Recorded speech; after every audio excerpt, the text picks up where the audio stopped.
Hello, xin chào anh chị đã quay lại với kênh của em là Hoàng Tun MKT Giải pháp Marketing Online. Thì ở video trước ấy, em đã hướng dẫn anh chị cách để setup, đi bình luận các hội nhóm này, bài viết này, profile này và trả lời các bình luận trong bài viết của mình, profile hoặc là trong các hội nhóm của mình rồi. Thì ở video này ấy, em sẽ hướng dẫn anh chị cách để mình có thể đi nhắn tin hàng loạt với các khách hàng của mình, với những người bạn của mình nha. Trước khi vào nội dung chính của video ngày hôm nay ấy, thì chúng ta có intro.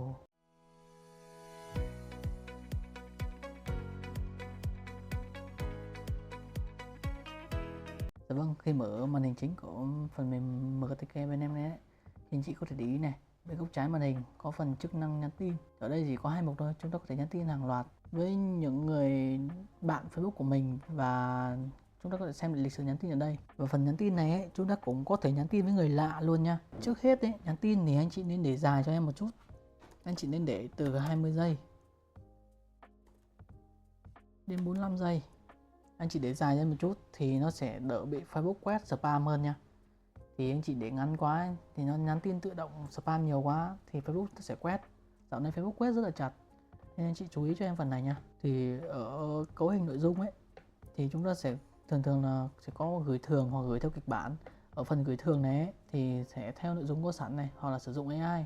Nội dung có sẵn thì chúng ta có thể sử dụng quản lý nội dung ở đây, thêm nội dung nhắn tin đấy. Em có thêm rồi này. Ở đây em có thêm 4 nội dung này để mời vào nhóm Zalo này, mời vào nhóm của nhóm Zalo TikTok này. Đấy, em phải đi nhắn tin với họ và mời họ vào các nhóm của em. Thì ở đây ấy, hay chúng ta có thể sử dụng AI. AI thì chủ yếu là cái phần này ấy, như nhắn tin mà. Nhắn tin thì chủ yếu là mình nhắm vào tệp thì mình nhắn tin với người ta để mình mời người ta vào các hội nhóm của mình, đúng không? Thì em nghĩ là chúng ta không nên sử dụng AI. AI nó sẽ rất là kiểu nó không giống thật ấy, cho nên anh chị cứ nên chuẩn bị sẵn nội dung sẵn nha thì nó sẽ tốt hơn. Thì ở đây chúng ta có thể cho phép trùng nội dung giữa các tài khoản này, cái này chúng ta không nên tích. Hai câu này luôn luôn cá nhân em sử dụng, em luôn luôn không tích hai câu này đấy. Và chúng ta sẽ ngẫu nhiên nhắn tin ngẫu nhiên hoặc là theo thứ tự. Thì cái nội dung trong đây mình có bao nhiêu nội dung ấy thì nó sẽ nhắn tin ngẫu nhiên chọn các nội dung đấy hay là theo thứ tự từ trên xuống dưới. Và cấu hình nhắn tin ở đây ấy, chúng ta sẽ có nhắn tin theo ID profile này hay nhắn tin theo bạn bè. Nhắn tin theo ID profile ở đây ấy, chúng ta có thể lấy các cái ID profile từ các hội nhóm. Ở đây ấy, chúng ta có thể nhắn tin với người lạ luôn, thì chúng ta chỉ cần có ID profile của họ thôi là chúng ta có thể nhắn tin với họ luôn. Đấy. Thì những ID profile này chủ yếu là em lấy từ các hội nhóm mà có tệp khách hàng của em này, em quét ra các hội nhóm đấy và em lấy được ID của họ và em copy vào đây. Đấy. Thì cái mục để mà lấy được nhiều ID profile này ấy, thì sẽ có một phần mềm khác bên em nha. Em sẽ giới thiệu với anh chị sau. Và ở đây chúng ta có thể nhắn tin bạn bè này, setup các nội dung để đi nhắn tin bạn bè đã kết bạn với mình trên nick của mình ấy. Và ở đây có thể nhắn tin theo ID của các page, thì chúng ta có thể nhắn tin với các fanpage này, nhắn tin với các fanpage của khách hàng của mình, các fanpage của đối thủ.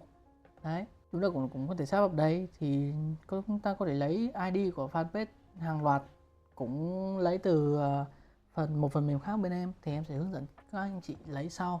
Thì ở đây sau khi chúng ta có các ID của profile, ID của page rồi, chúng ta copy vào thôi. Và ở đây chúng ta sẽ nhắn tin không trùng lặp nha. Anh chị đến tích vào đây nha. Anh chị mà không tích cái này ấy thì nó sẽ nhắn tin một người, nó sẽ nhắn tin rất nhiều nội dung luôn. Anh chị bao nhiêu nội dung nó nhắn hết luôn. Không trùng lặp thì nó sẽ là khi mà anh chị nhắn với người ta một nội dung rồi thì nó sẽ không nhắn lại các nội dung đấy nữa. Và chúng ta có thể setup là mỗi tài khoản của anh chị ấy sẽ đi nhắn tin với bao nhiêu profile, bao nhiêu fanpage và bao nhiêu bạn bè. Đấy. Và chúng ta có thể tích vào đây luôn là sau khi nhắn tin xong thì chúng ta sẽ xóa luôn cái ID đấy đi. Là nhắn tin xong với người đấy rồi thì xóa luôn, không nhắn lại người đấy nữa. Lần sau chúng ta sẽ không nhắn lại người đấy nữa. Giả dụ nhá, giống như là ở đây anh chị quản lý, anh chị có vào đây 50 người, 50 cái ID đi. Đấy, 50 cái UID đi. Thì khi mà hôm nay anh chị nhắn được 20 người rồi, ngày mai anh vào anh chị vẫn thấy 50 người đấy, anh chị không muốn nhắn lại 20 người nữa thì anh chị cứ tích vào cái ô xóa page này đi. Đấy, xóa ID này đi thì khi mà anh chị nhắn xong người đấy nó sẽ tự xóa đi, là hôm sau anh chị vào nhắn tiếp thì nó chỉ còn những người mới thôi, không còn những người cũ nữa. Tiếp theo ấy, chúng ta cũng có thể xem lịch sử nhắn tin ở đây. Như ở đây em nhắn tin khá là nhiều này, Đấy, những người này là chủ yếu là có 3 người thất bại này là 3 người người ta chặn tin nhắn người lạ, là em sẽ không nhắn được thôi, còn lại thành công hết này. Đấy, anh chị có thể coi những ai mà chặn tin nhắn người lạ là mình không thể nhắn được cho người ta nha. Cái này thuật toán của Facebook mình không thể can thiệp được.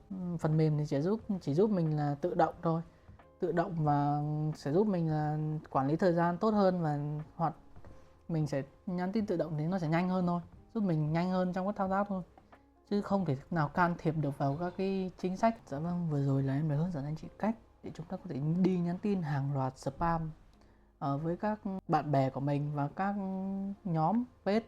Rồi thì nếu anh chị thấy hay nhớ like, share và subscribe kênh của em để đón xem những video tiếp theo của em nhé.